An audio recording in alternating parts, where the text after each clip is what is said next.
Welcome and good morning or good afternoon, depending on where you are dialing in from today. We are just giving folks some time to arrive. So we will get started in about a minute or two. Thanks for being with us.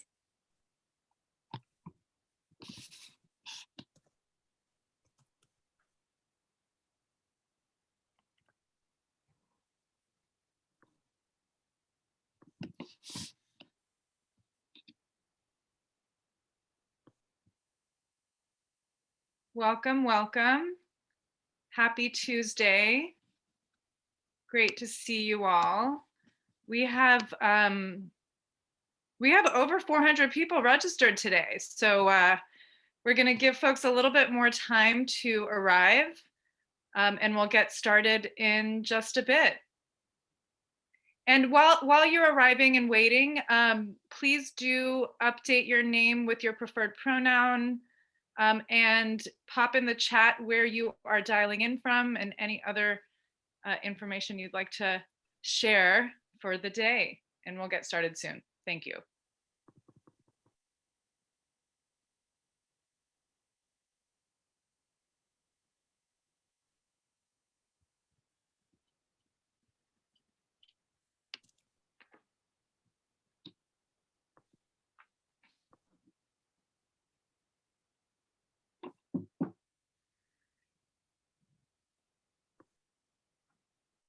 Welcome, welcome everybody. People from all over the country. Do we have anyone from abroad outside the US? All right. Well, good morning, everyone. My name is Shadi Salehi. I am the director of the Trust-Based Philanthropy Project. Really pleased to be with you all today. We have a really full agenda with some dynamic speakers and a lot of content to be covered today. We're going to do our best to kind of keep with the interactive engagement that we've kept up over the last several webinars that we've done part of this series. But first, let's just take a moment to settle together and do a little bit of a breathing exercise. There's a lot going on as usual, and we've got our lives and work and world events all colliding at once, with some hope on the horizon, but still a lot of heaviness that we're all sitting with. So let's just take a moment. If you feel comfortable, close your eyes. You can turn your video screen off if that feels right. And just take a moment to settle into your body. And we'll do a few deep breaths. So we'll inhale, 5, 4, 3, 2, 1. Hold it at the top. Exhale, 5, 4, 3, 2, 1. One more time. Inhale, 5, 4, 3, 2, 1. Hold it. Take one more sip of air. Exhale, 5, 4, 3, 2, 1. We'll do one more inhale. 5, 4, 3, 2, 1. Hold it just a little bit longer and then just release it all at once. And shake it off. Okay. Thank you. Thanks for doing that with us. If you feel comfortable, you can bring your video screen back on. We love to see the faces of all of you folks. And welcome, welcome. Again, my name is Shadi Salehi. I am the director of the Trust-Based Philanthropy Project. Really pleased to be kicking us off today as part of this ongoing series that we've been hosting on the ethos of being trust-based. This has been a collaboration. It really truly takes a village to launch a series of this caliber. So the Trust-Based Philanthropy Project has developed this in partnership with Philanthropy California, which includes Northern California Grantmakers, Southern California Grantmakers, and Catalyst of San Diego, as well as Grantmakers for Effective Organizations. So we are really thrilled to put on this series to really explore and unpack the values and dispositions of what it means to be trust-based. So for those of you who may be familiar with trust-based philanthropy, we advocate for a set of practices that about how you can show up in a more power-aware way in your grant-making practices. Those are the 6 principles. We will not be breaking down the 6 principles today. We're actually focused much more on the how we show up and what are the awarenesses and sensibilities, and how can we actually truly express dispositions that are power aware and equity driven. So in this series, we've been exploring what is the internal work that we must do, what is the interpersonal work we must do, what is the reckoning we must have in terms of systemic power imbalances and how they show up in our work today, and how can we kind of bundle all of that understanding together in becoming a better grant maker, better partner to communities and nonprofits. So this is what we're exploring. And for those of you who are just jumping in and joining us for the first time, welcome. We will be alluding to a number of the trust-based principles as we speak. So for those of you who may be brand new to these ideas, this is a welcoming and inclusive space where you can truly enter in, where your knowledge, wherever you are and however you are showing up today. On our previous series, we explored internal culture building. So what does it look like to build trust internally? What are the practices and the work that needs to be done if we're going to show up externally in a trust-based way? How do we work on cultivating trust internally to our organizations? So some of the highlights from that discussion is that building trust internally is part of the trust-based journey. We cannot be truly trust-based as funders, as grant makers, unless we have built that trust internally with our teams, with our staff, with our boards, in order to be able to do that work externally.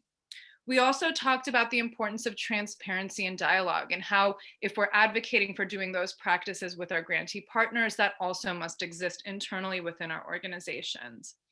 And of course, building trust is not always easy, and it takes time, and it takes ongoing cultivation. But investing that time in building that internal trust truly does pay off in the long run. So those are just some very quick highlights of what we discussed last time.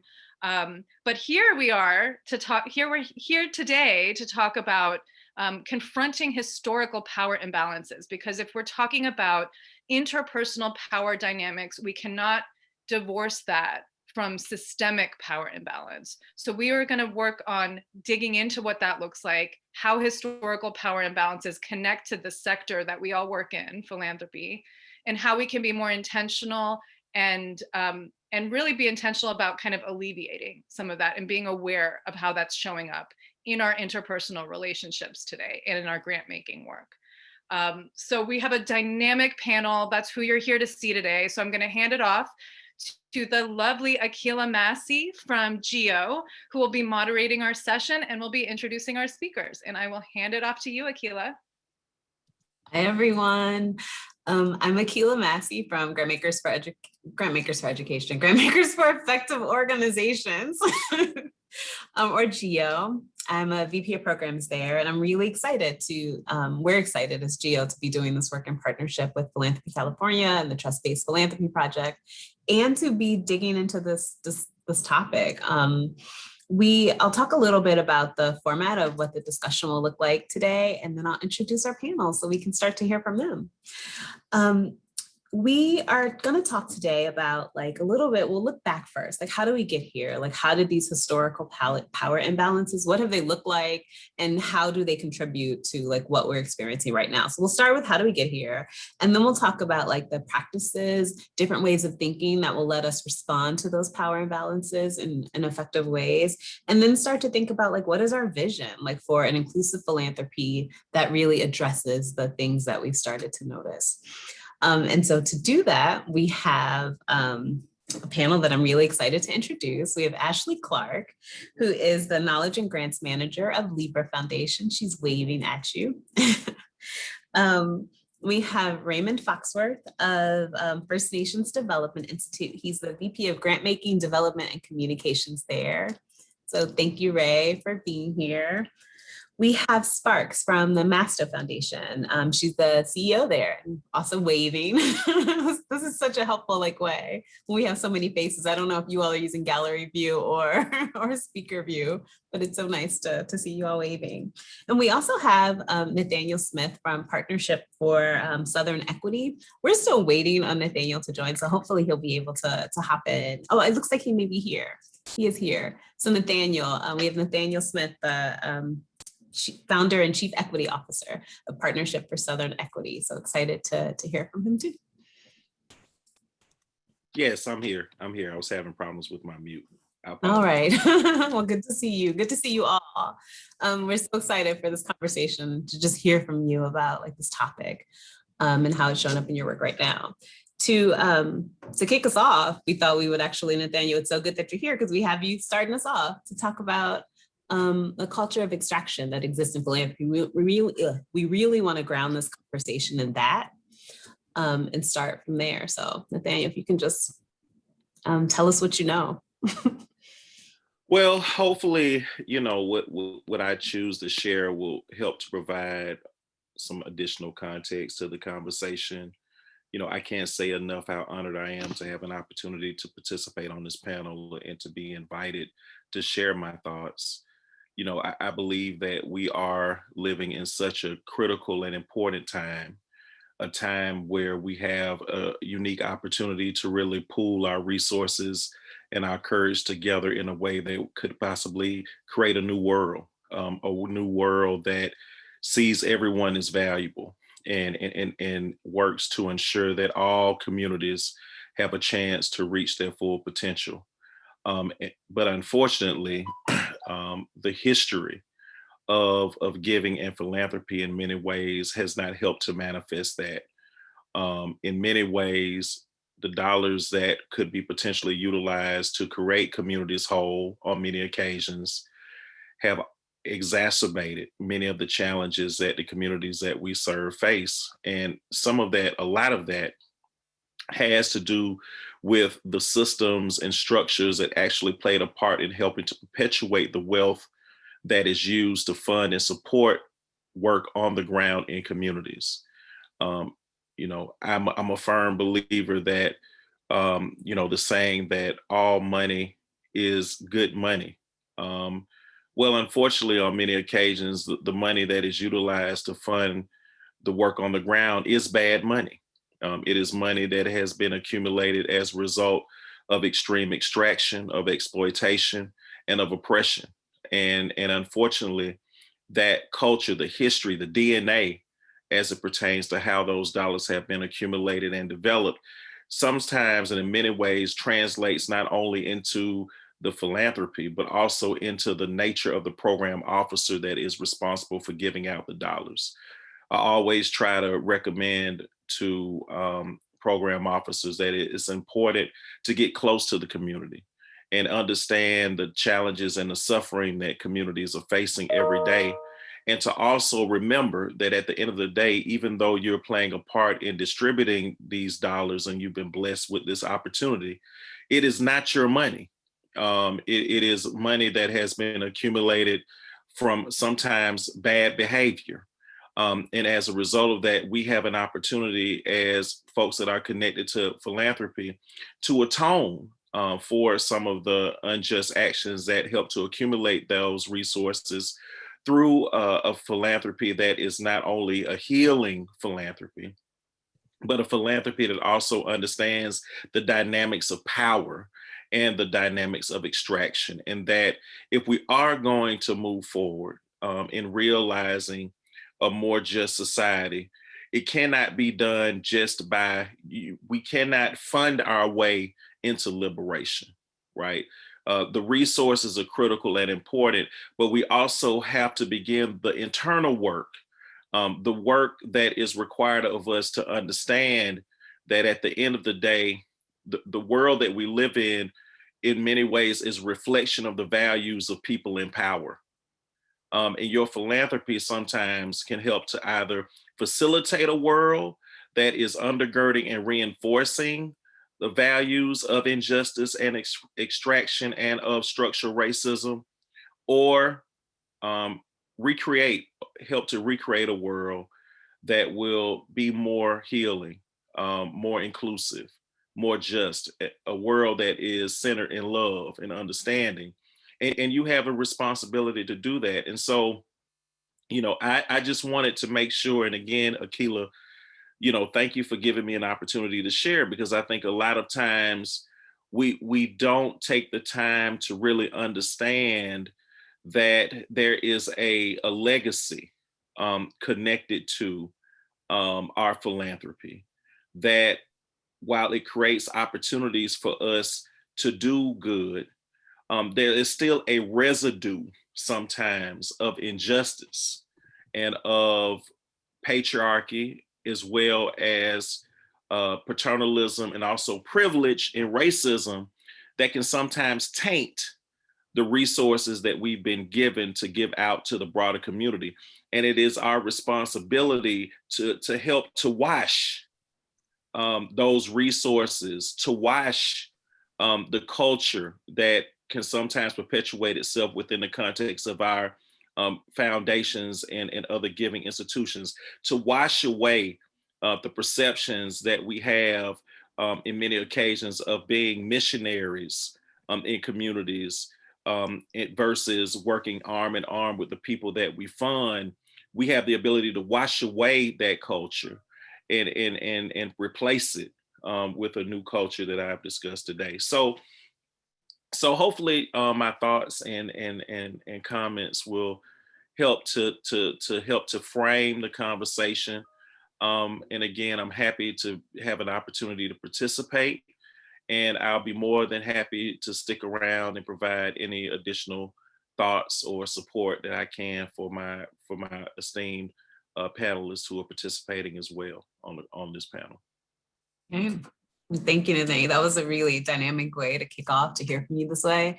And I see some people are chiming in on the chat, and we encourage you to do that. It's another way that we can hear from you, even as we're listening to our panelists. So thanks for that too. And I'm excited to get into like what it looks like to wash away this culture that you're talking about, to wash away a culture of extraction and exploitation. To do that, we want to hear from some of our other panelists in response to like what Nathaniel has shared. So Ray, I'm wondering if you can kick us off here and really talk about like, what does this bring up for you, and how does it relate to the work of First Nations Development Institute? Yeah, thank you, Akila. And big thank you to the organizers for having me. And also thank you all for attending and taking time out of your day. I know in this Zoom environment, there's no shortage of calls and Zoom. So thank you all as well.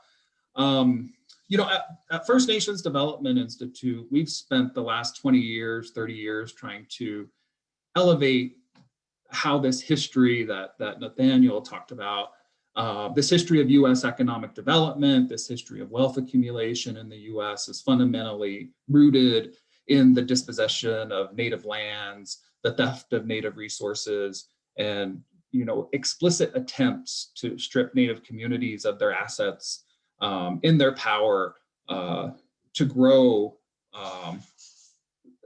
and develop the American economy and society.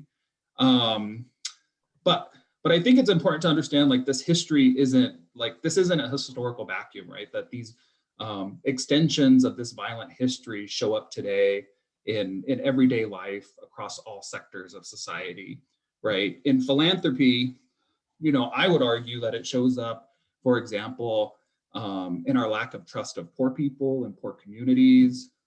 It shows up in the knowledge that we choose to acquire or not acquire, really. It shows up in the networks that we develop or who we exclude from those networks. It shows up in the questions we ask or the questions we don't ask. And all of these things really influence philanthropy and philanthropic giving.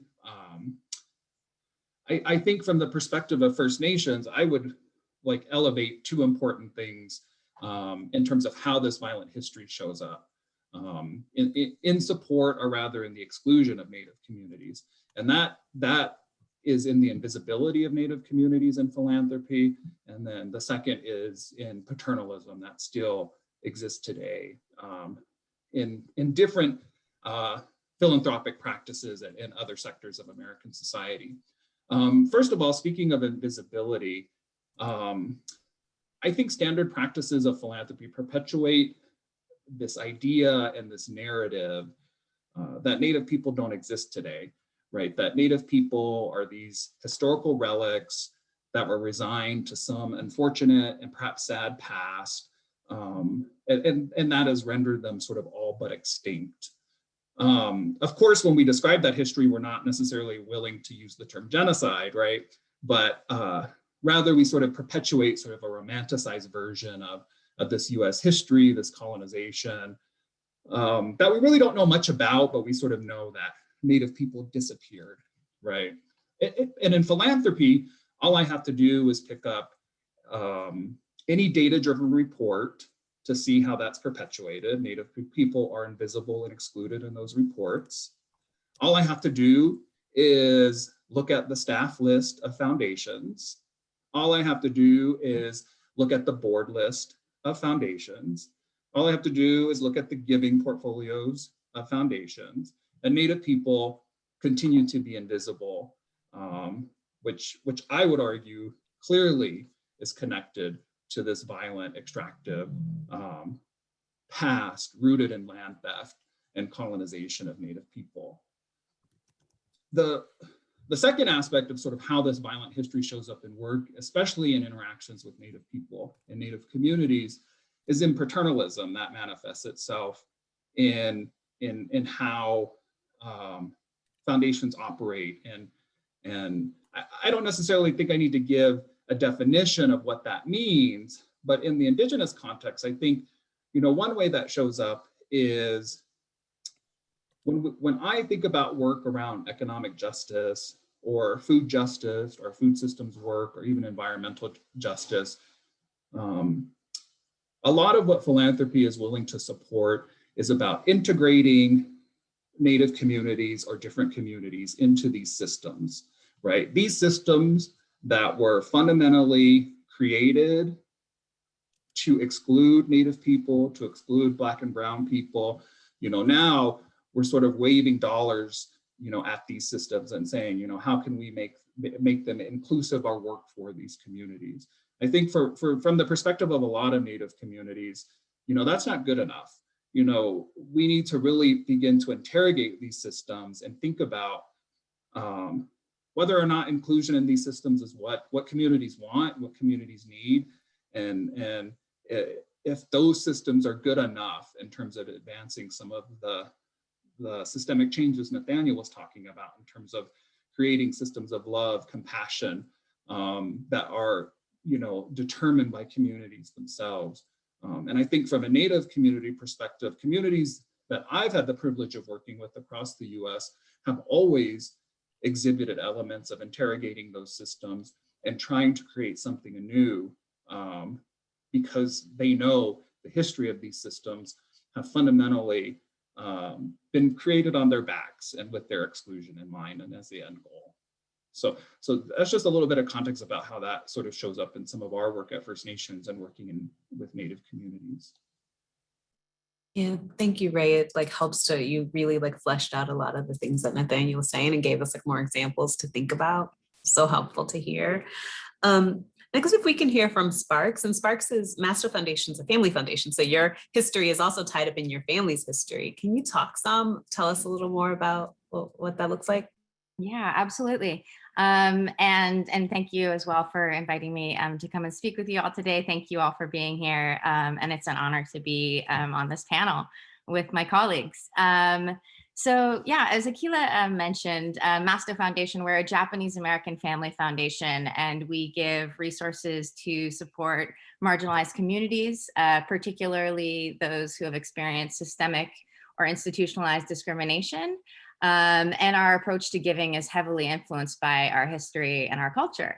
And so to step back and tell you a little bit about that history. So the foundation is on the Japanese side of my family. And during World War II, my grandparents, like so many other Japanese, over 110,000 Japanese, were sent to internment camps. My grandfather, Harry, was a farmer, and to escape the camps, he was sent by the government to Idaho, where he set up a potato processing plant that he worked for the remainder of the war, and which was actually, the laborers were actually all Japanese internees and German POWs. During the war, he bought the land out from the government, and he set up a potato processing plant in Eastern Washington and invented a process to dehydrate potatoes. And so his company started to become successful, and ultimately that's how we accumulated wealth, which allowed him to start the foundation in the 1980s. Shortly after he set up the foundation, though, about 3 months afterwards, he suffered a massive stroke, which left him paralyzed on the left side of his body and without the ability to speak. And overnight, all management of the foundation went to my grandmother, who, largely because of her experiences during the war, had a huge distrust of American financial and legal systems. So she held everything really close. And in fact, she didn't even invest the assets. So it wasn't until I was about 26 and in social work school when I started to learn about the foundation. And my parents kind of posed this question to me. You know, they said, if you care about social justice, maybe before you leave social work school, you should figure out how philanthropy and social justice intersect. And so that took me on a journey where I actually went to the town in Eastern Washington where my grandfather had his farm. And I talked to members of the community, and I discovered all these amazing things that he was able to do. I learned about how he let all of his workers buy into the company, so everybody profited when it was sold. I learned how he set up an emergency safety net fund for his workers. He paid for any of his workers to send their children to college. He provided the first grants to start the local hospital and community college, and he actually challenged the community to match his giving. So I learned how my grandfather was practicing these, community-based philanthropy well before it was a thing, and how he was trying to lead by example. How he took his experiences of discrimination and provided his time, his leadership, his money. Brought people in, gave them opportunities to invest in each other, and then how he lifted the community up with this engagement. I also learned about many of the random variables which allowed him to be successful as a Japanese man right after the war. For example, the name of our foundation and our name, Masto, it's actually not a Japanese name. It actually should be Masuto. But when my grandfather was born, they wrote it down wrong on his birth certificate.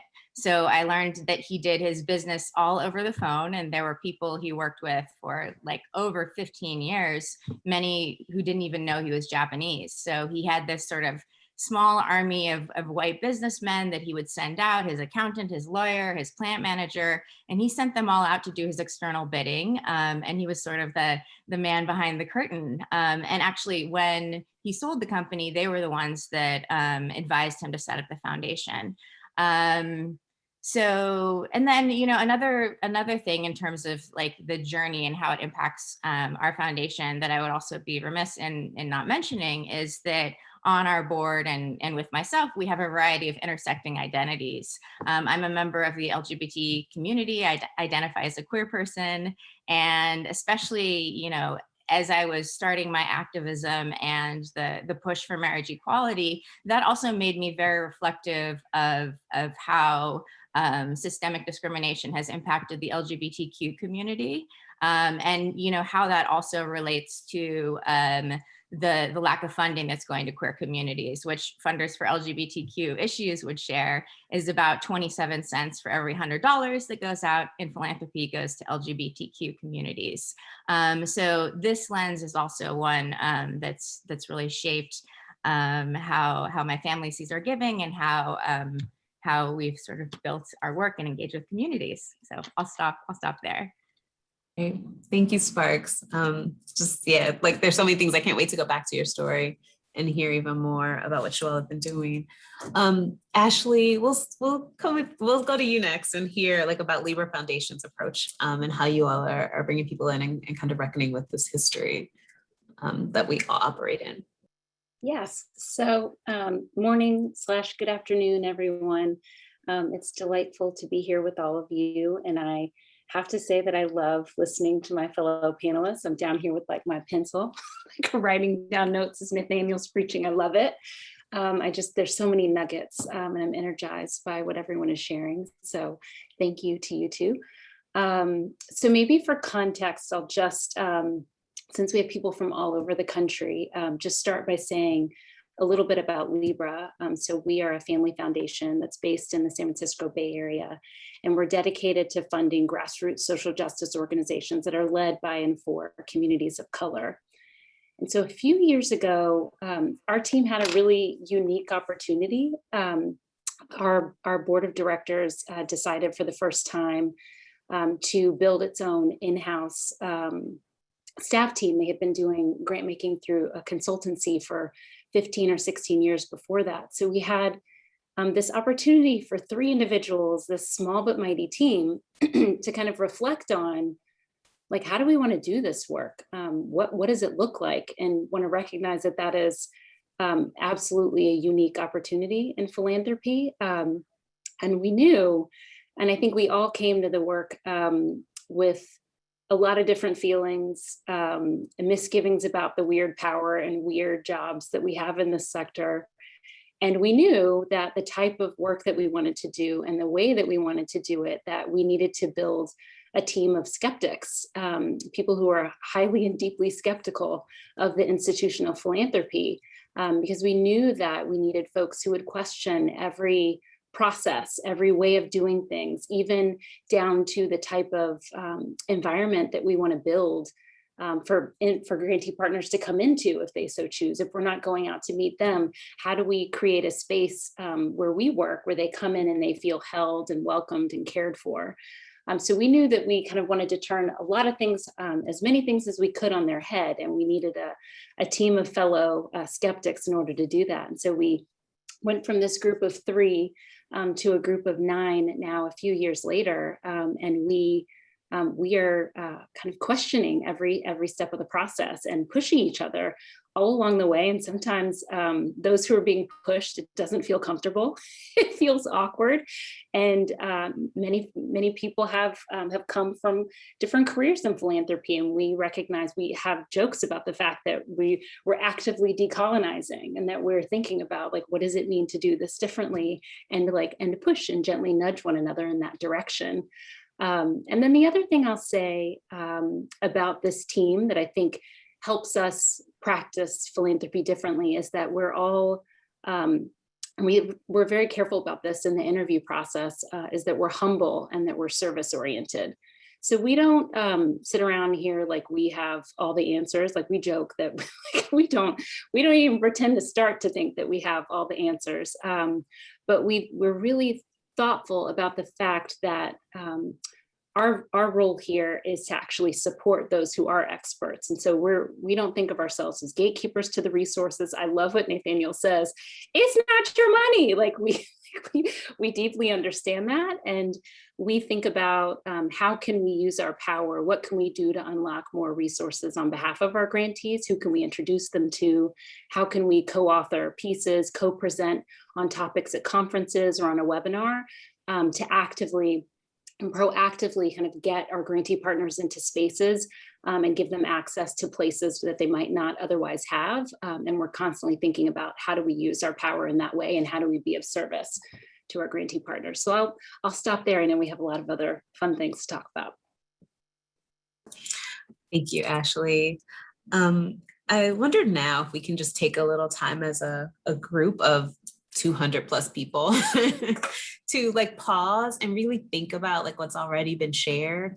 And we can keep like, maybe I'll keep time, maybe like take 3 minutes and just think about like what the culture of extraction and philanthropy looks like. What are these historical power imbalances? How have they shown up?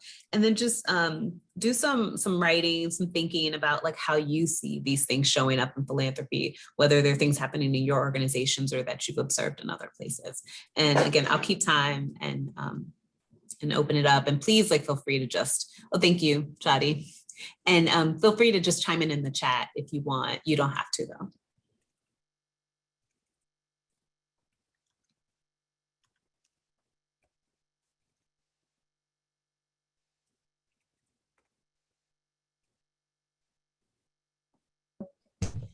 I guess I'll just set that up. So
Just loving all these comments in the chat. They're great.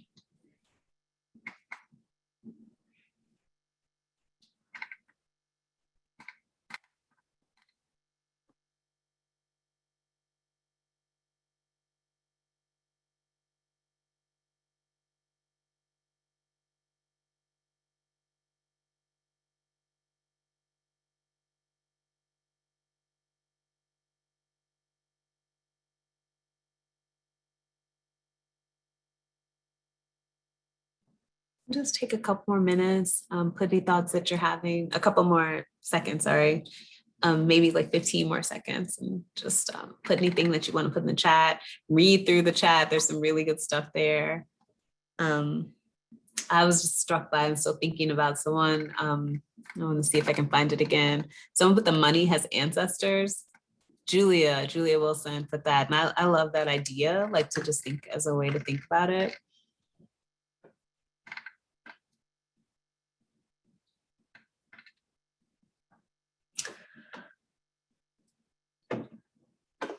All right, well, thanks y'all. Thanks for taking the time to just like reflect a little bit on some of the things that we've already heard. So now let's keep things moving and start to talk about like what practices to address like power imbalances might look like. And so here again, we'll start with Nathaniel. And Nathaniel, I think here it'd be really good to know just how funders can be more intentional about undoing this culture of extraction that we're talking about. How can we learn from history, and is knowing like our history enough? How do we take it a step further? Well, thank you for the question. I think there are a couple of things that people can do. First and foremost, in the immortal words of James Baldwin, we have to understand that history is the present, that it is critical for you all as funders to understand the history, not just of where the money came from, but how that money over the years could have been potentially used to maintain power dynamics in the particular community that you're in. Understand the history of your place, the place in the area that you influence as a program officer, and unfortunately how the resources could have been used to the detriment of the communities that you are serving today is very, very important, because it gives you an opportunity to understand really how the influence of your foundation has influenced the trajectory, not only of the community, but of the people in it that you say you serve. So that's the first thing that's quite critical and important. Two, it's really, really, really important to not only be with the people and engage the communities that you invest in, but also try to figure out ways that you're providing opportunities for those communities to assist in developing the indicators and the metrics that you are utilizing to decide on what your impact is as it relates to your philanthropy, right? So you may feel as if you're doing a good job with your philanthropy, but the more that you're able to ground truth, your perceptions about your impact by way of the people that you're serving. I always say that the people that are closest to the problem are actually closest to the solution, right? And so you have to create those opportunities for the people to actually influence how you are measuring the success that you say that you are engaged in, and three, I think that it's also very, very important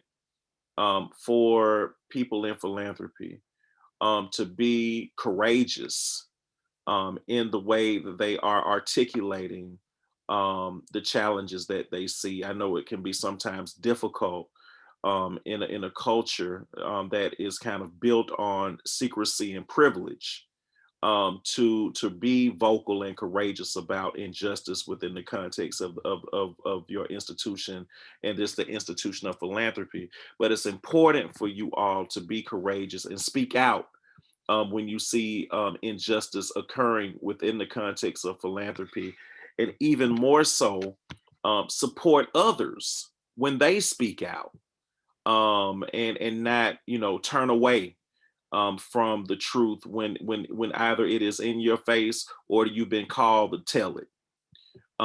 Those things are just really important to do. And for now, I mean, those are the things that I would just lift up. Yeah, thank you. Thank you. Ashley, if we can go to you next to just hear, like, what are some ways that the Libra Foundation is proactively working to address this? Sure. So I think maybe I kind of separated into kind of two different buckets. One, just starting with kind of the how we approach our work, and then kind of circle back around to the what and who we're supporting, that I think is important to highlight. So in terms, just to get into like the nitty gritty, because some people might want to be like, what does this look like? Just maybe starting with processes and practices. We eliminated our applications and reports in favor of conversations. We didn't blow it all up. We wanted to blow it all up at the very beginning, but we like gradually like removed until we got to a point where we said, we don't really need to ask people to spend countless hours filling out this paperwork when we really want people to be focused on their work. And we actually can't get to know them more deeply by reading applications and reports, nor does anyone have time to read all these applications and reports. So let's get rid of them. Let's spend time instead talking to one another, getting to know one another better, and finding out how we can be a better ally to our grantee partners in their work. And then we also look for ways to build our understanding in non-extractive ways. So instead of asking for them to spend a ton of time, like helping us get up to speed on an issue, we try to join work and pop up in places where they already are, where we can kind of see their work and learn from them without having them to do bespoke explaining to us. And so that might be that we're, popping up on a webinar. If we know they're speaking at conferences, that like we'll go to those things and try to talk to them over lunch and listen to them present and hear who else is speaking and learn in that way. And then it's our responsibility to kind of take notes while we're in those webinars or while we're at those conferences. And we take on the labor of like collecting that information and storing it for institutional knowledge without having to ask grantee partners to do that work. And then we also noticed that like grantee partners send amazing newsletters. I feel like I read a ton just by seeing the information that they're sharing with all their funders and with the rest of their community. Like, why on earth would I need them to write anything else? We just pull that information and store that instead of asking for them to write something bespoke for us. And then we just try to send them the money and get out of their way. So a couple of other things that we're doing, our board packet. I know at a lot of other foundations, they have these opuses that are like voluminous write-ups, which is one way of doing it. But I think we've tried to go about things a slightly different way, where we don't include long write-ups. It's a PowerPoint deck of vivid imagery that actually brings to life the work of our grantee partners, mostly with like stuff that we pull off their website. Websites are great. They've got all the information right there. And then we find that our board can engage in a completely different way with a beautiful, vivid PowerPoint that our team puts together versus having to spend hours and hours editing and re-editing the board deck write-ups. That's another kind of change that we've made. Another one is that like we ask for feedback. It's such a valuable process after every grant cycle. We just say, and it's simple, it's straightforward. They don't have to participate if they don't want to, but we learn and see a lot of things we see our blind spots that we wouldn't have seen otherwise by asking that simple question. I know that's probably one of the trust-based philanthropy principles we've put into practice, but it helps us stay smart or be smarter and be more respectful of time. And there are ways in which we thought we were eliminating things and that we were doing what grantee partners wanted. And then they could let us know through feedback, no, we want flexibility, that if we want to share stuff with you, then make those spaces for us, but don't make it optional. That we've gotten a lot of richness where we thought we were making decisions that everyone wanted, and then they clearly let us know what works for them and where they like a little bit more flexibility. So I think asking for the feedback, being open to what you hear and actually making changes based on that feedback, we're always amazed by how much we can continue to improve things to make our processes more honoring. And then I think one of the things that I love, or that I appreciate the most that our team does, is that we routinely ask our grantee partners for their recommendations of who else we should be funding. We ask them kind of, who are you partnering with? Without whom could you literally not get your work done? And then we go out and we fund those groups because we understand that they're the experts and they have the best understanding of who else is doing solid work, and they're already in formation and coalition and networks with these folks already. That why if we could just add more resources to those coalitions, we can just make them even stronger. And I love what we come up with as a result of that process, and see how much our grantee partners are intertwined and working together. So those are around some of the process pieces. And then I think the other piece is just around kind of the what, or the types of groups that we fund. And I mentioned earlier that we fund grassroots social justice organizations that are led by those who've lived through the issues that we seek to solve, related to criminal justice, gender justice, and environmental and climate justice, and kind of everything in between.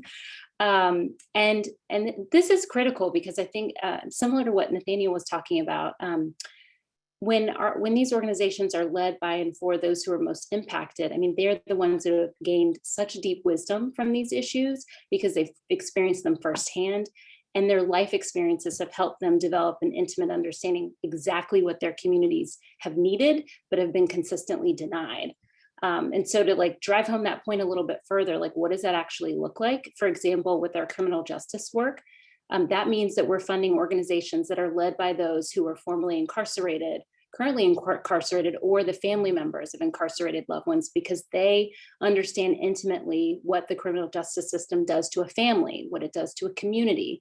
They understand how hard it is to re-enter society after a prison term. And they're the ones that are best position to offer solutions around policing, around what it actually takes to build safe communities, and then how to re-envision our criminal justice system. So all that is to say that I think we're pretty clear on who the experts are, and we're trying to get those resources to them and get out of their way. And then the last thing, and then I'll stop talking, is that I think we're also not afraid to get creative.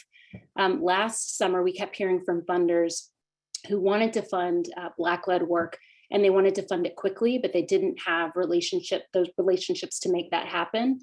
So we decided to set up a fund called the Democracy Frontlines Fund to pool $36 million in capital from 11 other funders to a slate of 10 Black-led organizations over 3 years.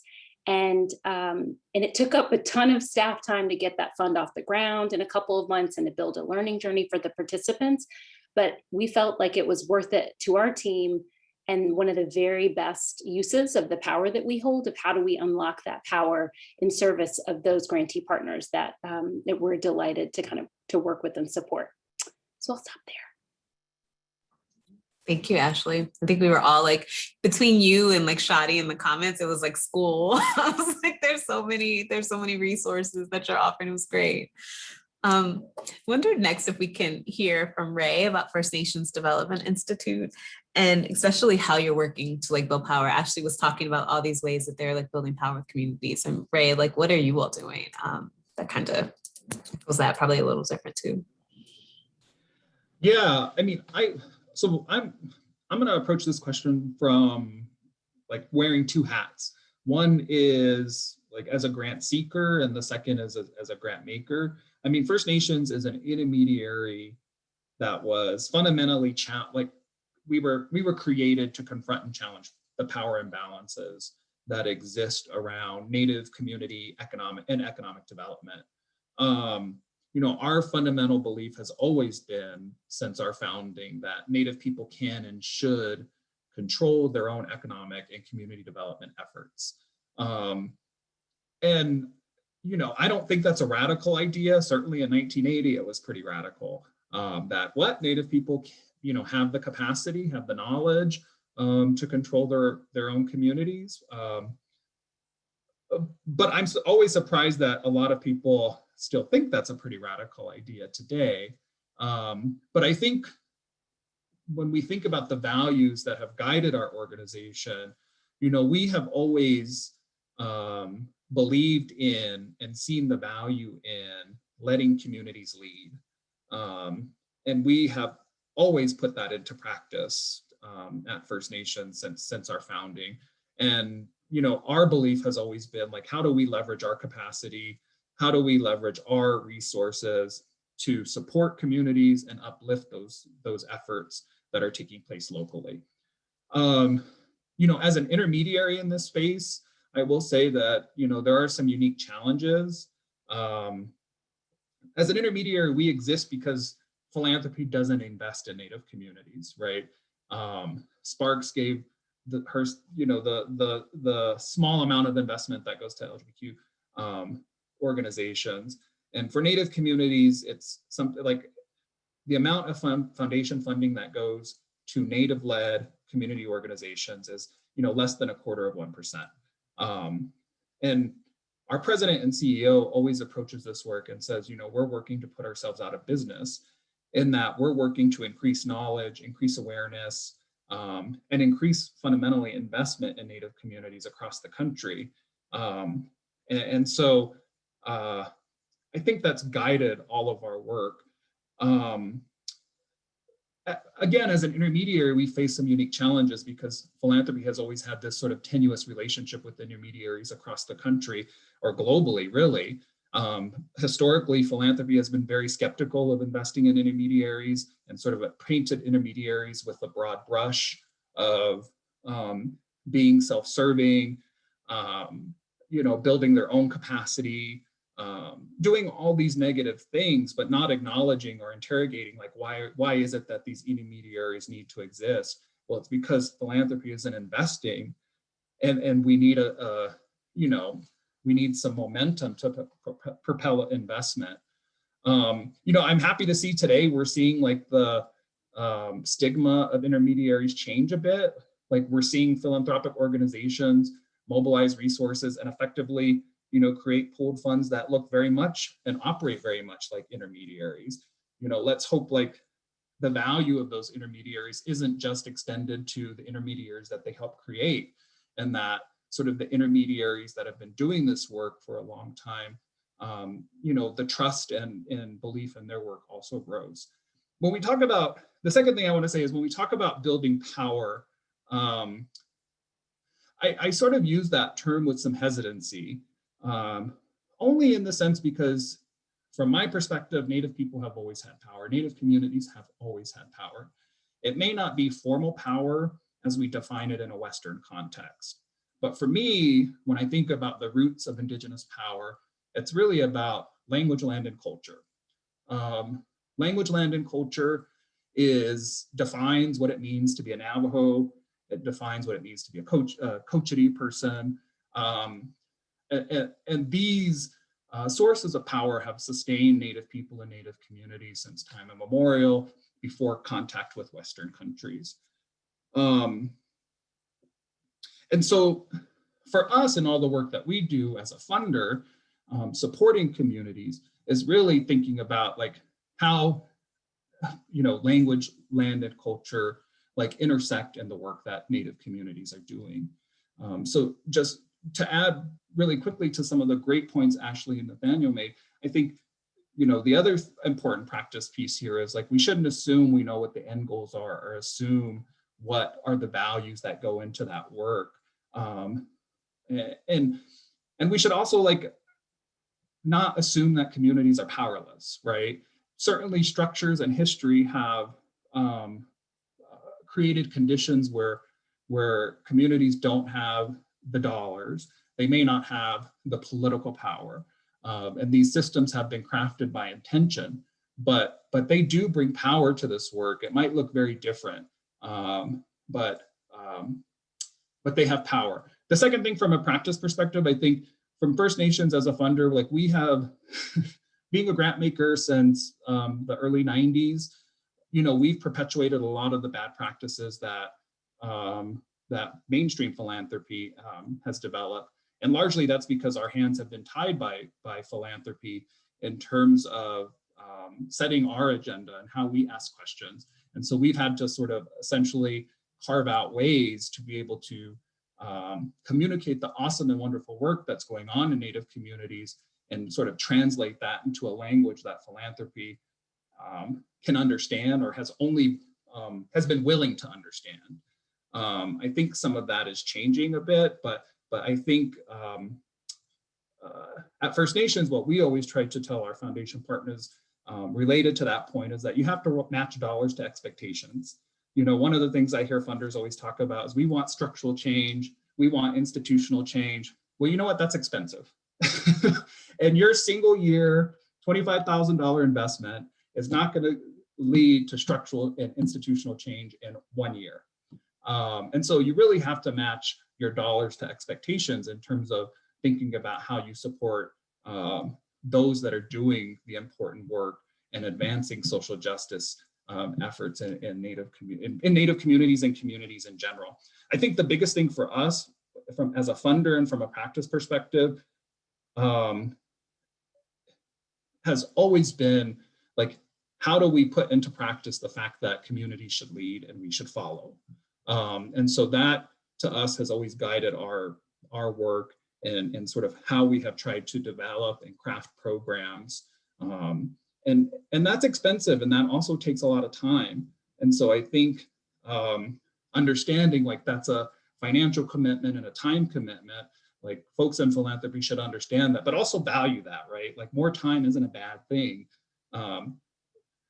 So that's what I'll add in terms of like some of the work we're doing to like invest in Indigenous power, number one, and like things we're still learning along the way about how to be a good partner to the communities that we know best, and sort of how we walk the talk in terms of leveraging our capacity and resources to support them.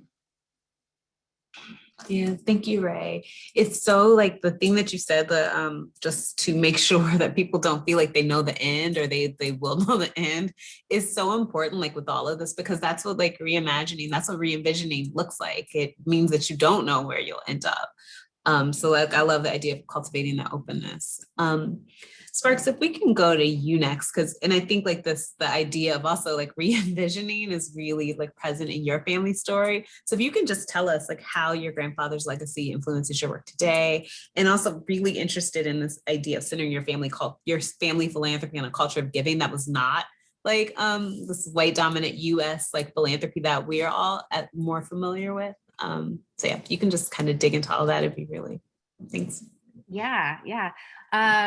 It's also just amazing to hear from my other panelists about how in your organizations with very different structures, you're doing a lot of the similar things with the guiding values that we're doing as a small family foundation. So you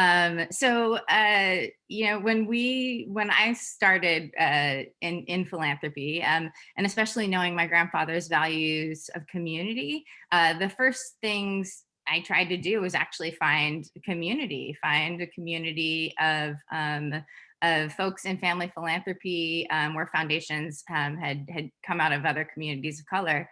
And this was about like 15 years ago. And I, you know, kept looking for, you know, this community.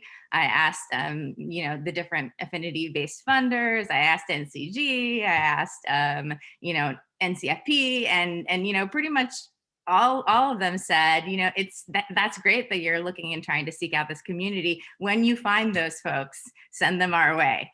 And, you know, I do want to put in a plug for that network. Actually does exist right now, the Donors of Color Network. But at least back then, you know, I found, you know, I was asking the question, just why are there no people of color in family philanthropy? I then very quickly realized I was asking the wrong question. What I should have been asking is, what is it about philanthropy that has denied access, made invisible, or created barriers for communities of color to create philanthropic institutions? You know, and then I started asking, well, what's the impact of this? How does this relate to the funding disparities, to who's making decisions? And started looking at, you know, if philanthropy is built and this wealth is accumulated on a system filled with racism, does philanthropy itself, through its practices, have the potential to perpetuate structural racism? So when we were looking at our grant making practices, we really took this into consideration. We started looking at what are these dominant norms in philanthropy that are serving to promote white folks and white culture while actually oppressing communities of color. We looked at the you know, how the lack of racial and cultural diversity leads to a lack of variation in how grant making is done, and often the way grant making is done is in direct misalignment with the communities that we're trying to serve. And then we also started looking at, you know, based on our unique identity and our strengths as a family foundation rooted in a community of color, how can we actually promote equity and justice in our grant making instead of perpetuating the status quo? We started really visioning, you know, if 99% of family foundations are white, what would the world actually look like if 99% of family foundations were coming from communities of color? And we realized that in how we built our grant making, we could provide at least one model of that, one model of a community or a family leading with culture. So the first thing we did is, you know, this exploration of history. We knew we had to have, you know, not only of our family and our ancestry's history, but particularly because my grandfather was a farmer, looking at the extraction of land from indigenous communities. We recognized that the US government had sold the land to my grandfather to set up his farms, but it was never the US government's to begin with. So the first thing was to really have a lens of history and identity. And that included recognizing the benefits and the privileges that we experienced and still experience. And really as a family, based on that, really committed and saw it as our obligation to advocate for those who are excluded and to fight to change the status quo. Another thing we did, we conducted a financial analysis of tax savings, which we actually see as tax stealing. So since our foundation has just started receiving our endowment, it's very real. And I've learned so much about how estates close out and, you know, how transfer of wealth actually happens into foundations. And you know, you're actually able to quantify dollars that are taken from the community and you know, seemingly saved. And so every year we actually, I provide for our board an analysis of that based on the benefits awarded to foundations. Literally, how many dollars are we stealing that would normally go directly to communities? Next, you know, we knew we had to completely rethink how we did our funding, how we did our grant making. And similar to what Ashley was saying about how Libra sort of started taking the way grant making was done and chipped things down, which I loved hearing about.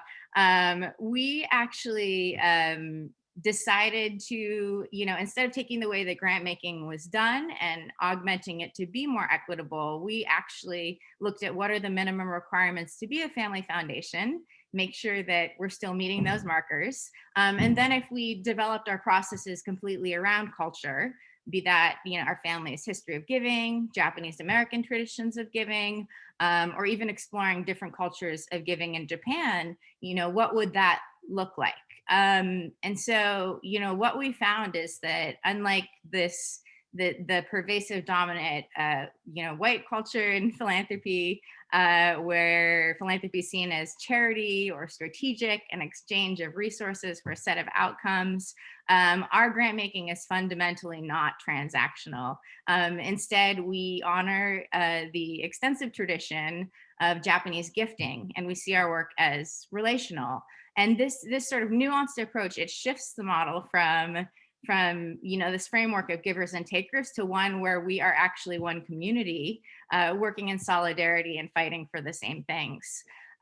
So as a family, beyond our values, we started to talk about what are our grant making guiding principles. And again, those being based in Japanese culture and traditions, many of our guiding principles were, appreciation, gratitude, respect, humility, hospitality, mindfulness. So we knew we wanted to build our processes from this. So in terms of what this actually looks like, how does this manifest in our work? We do absolutely consider identity, and we unapologetically will prioritize funding and supporting organizations that are led by and for the community, by folks of color or members of the LGBTQ community, because we see lived experience as just important as what might be on a resume.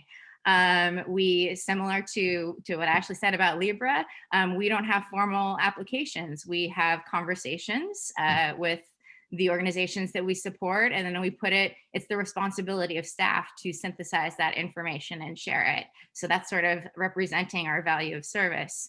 Our due diligence is focused more on listening than dictating. We consider the challenges or barriers or stress the communities experience in seeking our funding.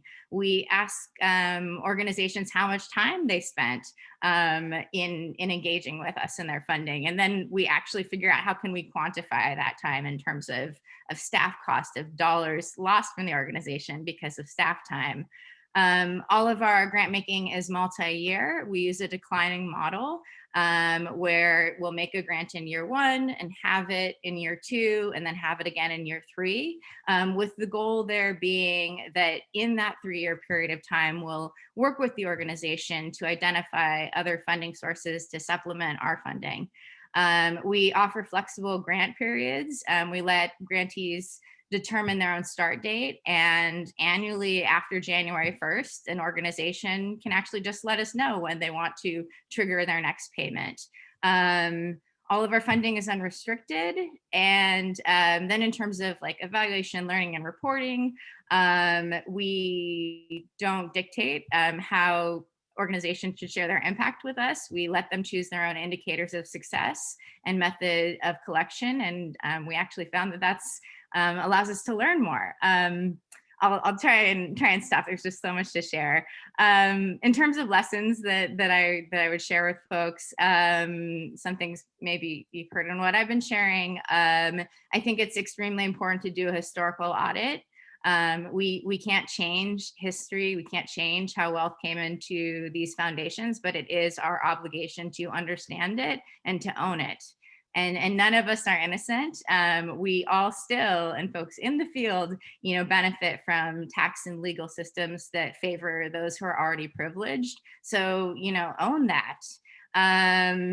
It's also, also as Nathaniel said when we started this off, philanthropy, reflects the values of society. I would encourage folks to see how values are created by culture. And if there is one dominant culture in philanthropy, that leads to things getting funneled only in one way of seeing and doing things. So recognize that. and then, you know, just go for it, try something new. And I wouldn't say do that as a risk, because actually, you know, we in philanthropy have far more risk capital at our disposal than the communities that we're trying to serve. But I would say, you know, actually see that as an essential part of learning and growing as a foundation. We have some initiatives we're doing and stuff, but I'll stop there and give the rest of folks time to talk. But I guess I just say we just launched our website, so mastofoundation.org. So if you do want to learn a little bit more, particularly how we're supporting the Black community, then check it out. So yeah. Thank you, Sparks. Another clinic. Like, I'm sure we have lots of ideas from what you shared. And I want to give a lot of time for questions. We have about 15 minutes left. And I already see the questions coming in the chat. So I want to make sure we have time for you all to respond to them. So I guess like next, I'll just say, like, is there anything that you all want to share that you haven't shared? Because I feel like you already started to get into what your vision for philanthropy would look like, what philanthropy that isn't extractive looks like. So if there's anything else that you want to share, like there, I'll invite you to just please like unmute, the panelists unmute, and share any kind of final thoughts you have there. And then we'll just open up for people's questions and hear from folks.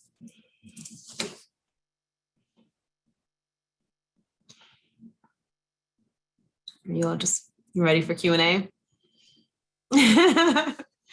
Okay, and I'm sorry, wait, we have one thing, right, Shadi? We have a I think it's fine. I think we should just maybe keep going with questions. Yeah. Okay, great. So the one, I saw a couple questions come in. So Sparks, people are really interested in how you're presenting this tax dealing. People really want to know. There are a few requests for that there. So I don't know if you have anything that you can share with folks. Maybe we can follow up. If there's anything that you'd let people know. So that's one thing. And then someone else asked if anyone is using community decision makers for their grant making. So I'd invite you all to respond there too.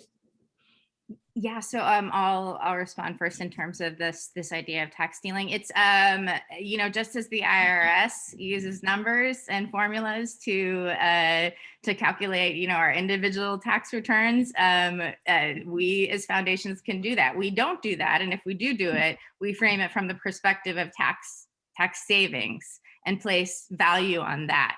And so, you know, really the first thing to do is reframe that. And actually, as Nathaniel said, these are not our dollars to spend. You know, that, so in our case with the Masto Foundation, I looked at the time when my grandmother passed away, how might the estate been taxed if we did not, before taxes, take 1/3 of my grandfather and my grandmother's estate and put it directly into the foundation. You know, with that, we avoided the 40% federal inheritance tax. We avoided the 30% Washington state death tax, and literally were able to quantify, you know, money that would have gone to the community. It's a fairly actually simple thing to do, but just starts with reframing that. As much as you would promote, this is what we saved, actually reframing it in terms of this is what was taken from the community. And I'll let any of my other panelists share. Love it, that's powerful. Yeah. So if folks have questions, please feel free to just like put them in the chat and we'll respond to them as they come through. I wonder just this question about community decision makers. What are people doing to like to shift like decision-making power so that it's more shared? I think that's something that we're definitely still working on. So I think our one way of leaning into that is by really sourcing new grantee ideas from existing grantee partners, and then thinking about the other ways in which we can push that further. So that is our way in for now, but it's an active and live discussion on our team of the other ways in which we can introduce that. Right. Cool. Yeah, we've incorporated community decision making in some of our grant making approaches and our leadership selection approaches, our leadership fellowship program. And we've done that in a few different ways. For some of our grant making programs, for example, a few years ago, we created we had always invested in Native language and culture through our Native Youth and Culture Fund, but we took a more targeted approach to investing in Native language under a Native language immersion initiative, and acknowledging like we're not the experts at Native language immersion. Like that is not only from like a linguistic perspective, but also from a cultural perspective, has different layers and meaning. And so, we invited community folks to our office for 2 days to have a conversation not only about the history and the disruption of Native languages, which was a key part of US policy, in terms of trying to solve their historical Indian problem. But then the other part of that is we sort of gave them the power to help guide what an initiative would look like, in terms of telling us like what we should be thinking about and what, more importantly, like what we should not do.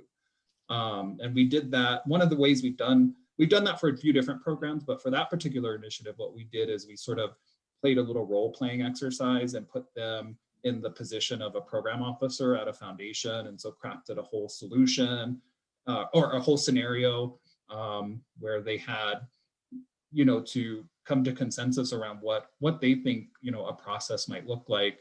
Understanding like in the scenario, there was a board, there was an ED, like there were these different layers that they had to get through in terms of talking about this. And I think for that particular project, it was so amazing and successful. And I think that project, in terms of what was created and what was supported, would not have happened without their great and deep contributions to that. And so for us, we've tried to replicate that process in different kinds of work that we're doing. So. Great, thank you. I love the idea that like you wouldn't have had the same outcomes if you'd done it the way, which is so true. Great. Well, I think like maybe to wrap up, we have about 10 minutes left. So it'd be great to hear from all of our panelists just about like what are, like just one more time, we're gonna go back to the culture of extraction that Daniel introduced at the beginning, and just really kind of what is the thing, if there was something that you could do, that if you were just like, foundations do this no more, and this would like lead to like breaking up that kind of culture that exists, what is the thing that you'd put in front of us all as a challenge? And maybe we'll start with Nathaniel. You introduced it, so we'll start with you, Nathaniel. If you could just like share, what's the thing? Yeah, I mean, there's no thing, like maybe there's not one silver. No, there's definitely a thing, believe me. I think one of the things that I wish I could end today was how some foundations actually use their money to reinforce bad behavior in organizations. So there's a layer below the big foundations, which are the big nonprofits, right? The nonprofits that have almost become too big to fail. And many of those bigger nonprofits are actually creating more damage in communities than good. And the challenge that I'm seeing is that there are many foundations that are continuing to fund those organizations that continue to harm and hurt communities over and over and over again, because they have relationships with those organizations, or those organizations may be white-led and be just as privileged, come from just as much of a privileged place as some of those program officers and foundation presidents. And what's happening is that these same organizations are getting multi-million-dollar grants. And we're reinforcing the culture of extraction and structural racism, while the frontline organizations that are actually where the genius actually lives, right? Where the innovation actually lives, where the real hard work is happening, is not being funded in the same way. And they're actually depending on these bad actors to have access to these funders. And I just feel like we're just perpetuating this horrible, horrible culture, which I think could end if foundations would just stop funding and reinforcing bad behavior by supporting organizations that are not really for what we say we're for. So. That's great. Thank you. You had a thing. Yep. Um, maybe next we'll go to Ashley. Ashley, what's your thing? I'd say number 1 + 1 to Nathaniel. Totally, like, wouldn't have said it as eloquently, but love that. And I think the other thing is that I think people started to do more of in 2020, and I want to see us do more of, is just like interrogating this idea of the 5% payout as the floor, like whenever and however you can. The testing of what it looks like and what happens when you interrogate that especially with like the market living in this like parallel universe that somehow is like gangbusters when the rest of the world is like going to hell in a handbasket. It's kind of mind-blowing, but I would love people showed up and did a lot of different things and spent like we want everyone to win, and they spent like we mean it in 2020, because it was so clear and undeniable the consequential year that was for so many different reasons. And like it would be beautiful if we could all kind of keep understanding, like, what does that look like in 2021? What does that look like in 2022? And it'll look different for everyone. And there are ways to kind of test it and try and see or start conversations around it. But like interrogating the 5% of the floor, I think is critical, especially for all the challenges that our communities face. Thank you, Ashley. I'll go to Ray next. Ray, what's your thing?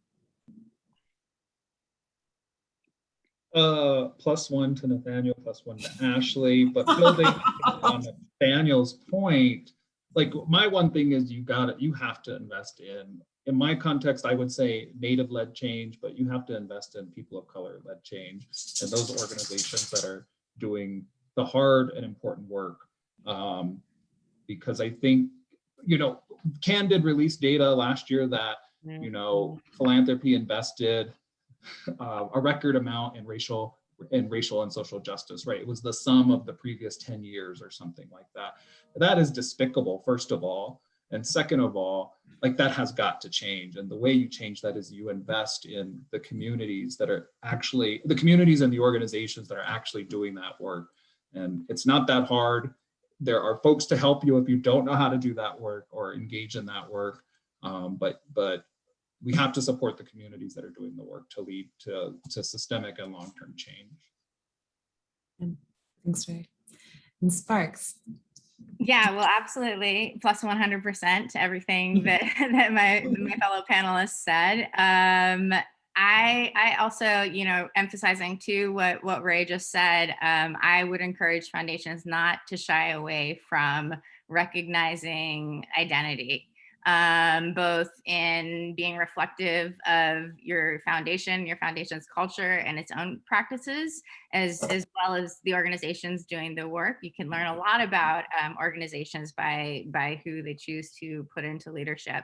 And we as funders, Nathaniel said how philanthropy can reward bad behavior. We as funders, if we don't shy away from identity, actually have strong potential to reinforce good behavior. So celebrate identities. That's one thing. Another thing is feel a sense of urgency. I know that, when BLM started waking folks up and waking philanthropy up, it was wonderful to see a lot of these efforts happening. It was a lot of talk. And I talked to, friends and other community members, Black friends and community members, and they were exhausted. In addition to the emotional labor, they were all of a sudden being asked so much to share, which was also an extraction when foundations did not then act on it. And so I would just say, the same sense of urgency that we feel, that are felt in communities as a way of survival, we must act. Philanthropy needs to feel that as well. And be mindful. You might not do it right, but you'll learn from it. So be mindful, but act quickly and realize that we are privileged in philanthropy, and we again have the risk capital to do that. So yeah. So you have four things. We all have four things. And that are kind of like, so many of them, they're all building on top of each other, which is really great. I just want to just offer so much appreciation for Nathaniel, Ashley, Ray, and Sparks. Like it was such a pleasure to hear from you, to hear about your work, to hear what you all are doing. Just thank you, thank you, thank you. And then the last thing I'll say before we wrap up, and I'll hand back to Shadi in case there's anything that that I'm forgetting, is Shadi just put a link to the next webinar in this series as we explore the ethos of giving in a trust-based way, which is reimagining funder roles in a trust-based context.